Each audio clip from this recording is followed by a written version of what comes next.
Ok. Te. Lys. Ja, hvis det går bra. Jeg tok opptellingen her om dagen og oppdaget at jeg har sunget i kor i 21 år til høsten.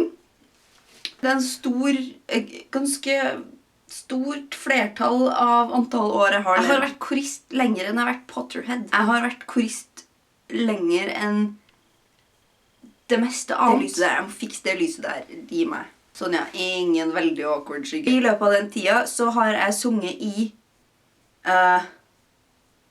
5 kor i Trondheim, mens jeg bodde der. Og ett av dem dirigerte jeg også på slutten.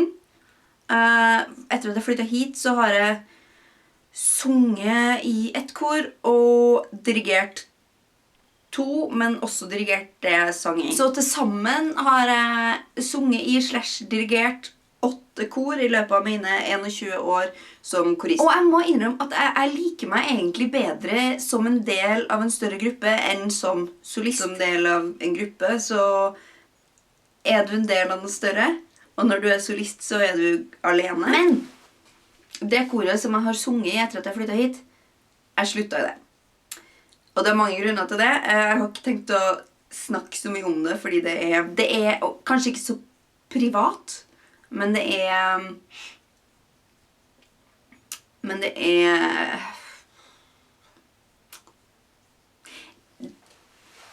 Men ikke veldig lenge etter at jeg sluttet i det koret, så ble altså dirigenten syk og trengte vikar. Da ble jeg og mannfolket spurt om vi ville være vikarer. Og vi sa ja, selvfølgelig. Og så var vi vikarer i en stund. Og når vi var ferdige med å være vikarer, så begynte jeg i kor igjen, fordi jeg husket ikke helt på hvorfor jeg hadde sluttet. Jeg tenkte at kanskje dessuten det hadde sluttet å plage meg nå. Og så sang jeg i kor en stund, og så litt sånn drama, og så fortsatte jeg en stund til, og så innså jeg at alle de grunnene til at jeg sluttet i det koret plager meg fremdeles. Før jeg rakk å slutte, så fikk jeg et nyhetsbrev hvor det stod at de hadde lyst til å gjøre et stort prosjekt. Et operaprosjekt hvor de tok inn sangere fra hele Sørøst-Norge. Prosjektet heter Opera hele landet, og man skulle få muligheten til å synge i Den Norske Opera i Bjørvika. Og jeg tenkte, vel, det der skjer bare en gang, det må jeg bare gjøre. Så jeg meldte meg på, og ja, det er vel snart et år siden jeg meldte meg på, og nå for et par uker siden så var vi ferdig med prosjektet, og jeg sto på scenen i Den Norske Opera som del av et kor på 610 sangere. Litt av bakgrunnen for prosjektet er at det er en mann som bor i Buskerud, som sitter i styret, tror jeg, i Norske Korforbund. Jeg synes egentlig alle norske kor burde være medlem av Norges Korforbund, fordi man får gode ting ved å være medlem der. Men i hvert fall. Ok. Han hadde lyst til å synge opera. Så han hadde lyst til å lage et prosjektkor, og da begynte han liksom med at de skulle ta sangere fra Buskerud, men så tenkte han, det er kanskje egentlig litt lite. Og så dro han det opp til Oslo, og så bare, nei, pokker heller, vi tar hele Sørøst-Norge. Så da sto han der da med liksom muligheter for et ganske digert kor, og tenkte, ja, da må vi må ha et orkester av et eller annet. Så ringte han til et ganske prestisjetungt orkester som heter Kringkastingsorkestret, eller KORK for short. Og så gikk det visst nok et kvarter, og så ringte de tilbake og sa, ja, det gjør vi er med. Og da ble liksom spørsmålet hvor da trenger vi et sted å være, da vi trenger å ha denne konserten et eller annet sted, og det må være stort nok til å romme så mange sangere som vi håper vi får, og sånn, ja, operaen er fint. Og så ringte han operaen, og da tok det visst bare et par minutter lenger før han fikk, ja, da hadde han et orkester og et sted, og så hadde han en solist som hadde allerede sagt ja til at hun ville være med. Jeg må drikke litt te. Og så på et eller annet vis fikk han altså 3 solister til, så da hadde vi 4 profesjonelle operasangere, et veldig profesjonelt orkester, og antagelig Norges flotteste scene. Og så manglet han bare sangere. Så han inviterte alle medlemmer av Norges Korforbund i Sørøst-Norge til å være med på det her. Og som sagt, jeg klarte ikke å la være. Jeg måtte jo bare. Så i hvert fall, i oktober i fjor så hadde vi lokaløvelser. Og jeg var da i Sandefjord og øvde en helg. Det var artig. Det føltes som et helt normalt kor.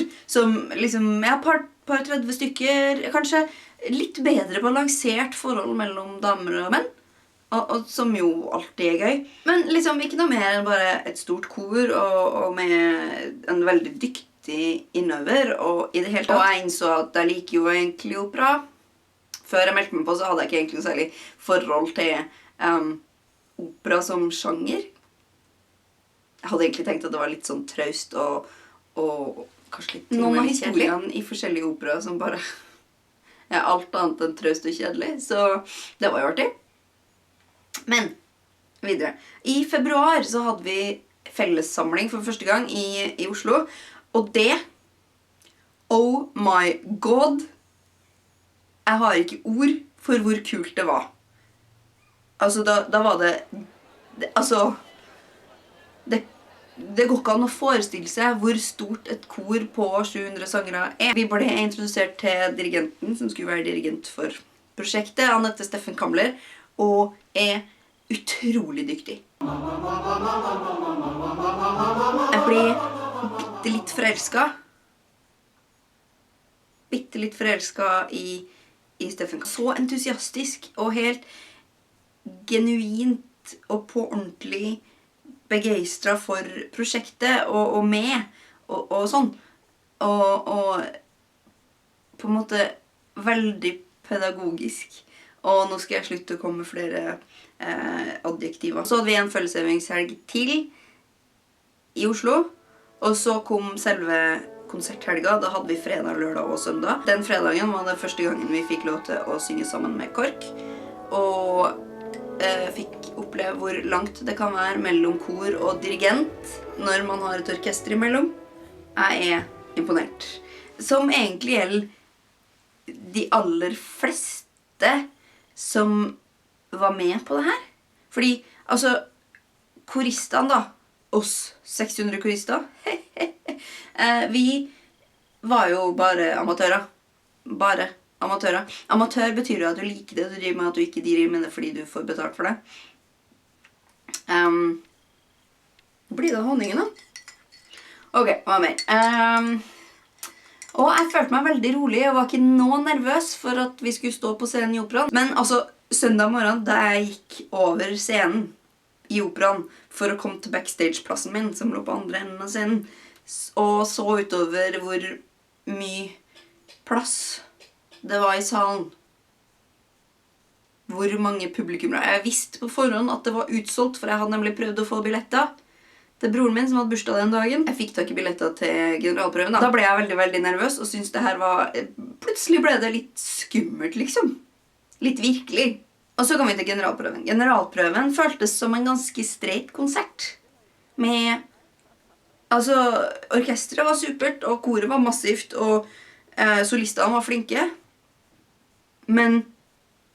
Og publikum var helt ok. Men det var liksom ikke noe mer enn det. Det var liksom ok på generalprøven. Så dermed ble vi litt roligere igjen da. Hele gjengen var litt sånn, ok, nå kan vi jo, har vi gjort det en gang, nå kan vi fortsette. Og så kom konserten. Og altså, det de gjorde da, jeg sto helt på fremste rad og hadde omtrent det teppet i nesen. Sånn. Ja, ok, det var kanskje der. Men de lot hovedteppet gå opp, og så var det et solonummer. Og det første kornummeret har ganske langt forspill, så de ventet til bare en liten stund før vi skulle inn til å løfte det teppet vi sto bak, det sånn tyntet. Og når det gikk opp, og vi på fremste rad fikk beskjed om å gå et skritt fram, så jublet salen. Og det var ikke en sånn høflig klapping. Det var sånn jubel og superapplaus. Og jeg har ikke opplevd noe lignende. Og det var fantastisk. Og den kvelden da jeg var nødt til å sette meg på toget på vei hjem igjen, så kjente jeg på at det her hadde vært skikkelig kult. Skikkelig kult. Nå har det gått litt over en uke, og jeg har klart å fordøye det litt. Og i løpet av den uka så har jeg fått abstinenser. Jeg har fått heftige korabstinenser, men det skal liksom ikke være et hvilket som helst kor eller noe da. Det må være liksom svært og dyktig, og det må være flinke mennesker. Og så der har jeg, jeg innrømmer det, jeg stalket Steffen Kamler på Wikipedia. Når en dirigent har sin egen Wikipedia-artikkel, så vet du at enten så har han et veldig dedikert kor som elsker han overalt på jord, eller så han bare utrolig dyktig og flink. Han det. Utrolig dyktig og flink. Du kan Wikipediaen selv hvis du skulle ha lyst. Men han dirigerer et kor i Oslo. Og jeg satt helt på ordentlig og lurte på om jeg kunne prøve å synge for det. Men så poenget da, at jeg har pendlet til Oslo i 2 år, så det ikke, selve pendlingen sånn tidsmessig for meg ikke noe stort problem. Det liksom helt ok.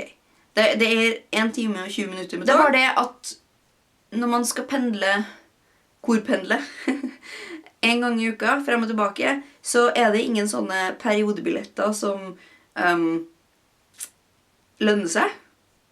Så man nødt til å betale full pris for hvert tur. Så det liksom ut av bildet. Dessuten så øver de på mandager, og det den dagen da jeg dirigerer TenSing. Abstinenser. Jeg har så utrolig abstinenser.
Har skaffet meg en second channel. Det fordi at forhåpentligvis om ikke så lenge så skal jeg og Marianne starte Etsy-butikken vår med klistremerker på. Og litt av det som morsomt egentlig med å være YouTuber og planner samtidig at man finner det interessant å se såkalte Plan With Me-videoer. Jeg starter nå å lage Plan With Me-videoer. Det ligger en ute nå. Jeg mener, man må jo starte et sted. Og så hvis du for eksempel har lyst til å se meg planlegge neste uke, eller den uka her, ja. Hvis du har lyst til å se meg planlegge uka som kommer når jeg filmer det, så har jeg lagt en link i greia. Og det er ikke bare å se meg planlegge heller. Du kan få høre meg snakke engelsk. Hvis det er fristende særlig. Debattert på meg selv ganske lenge om jeg skulle gjøre det på norsk og undertekste, sånn som jeg gjør her, eller om jeg skulle snakke på engelsk. Og valget falt på å snakke på engelsk. Dette er visuelt og kommentert. Og hvis du er nødt til å lese underteksting samtidig som du ser på hva jeg gjør, så vil du gå glipp av en del. Eller ikke gå glipp av en del, men det vil forsvinne et lag med informasjon på en måte.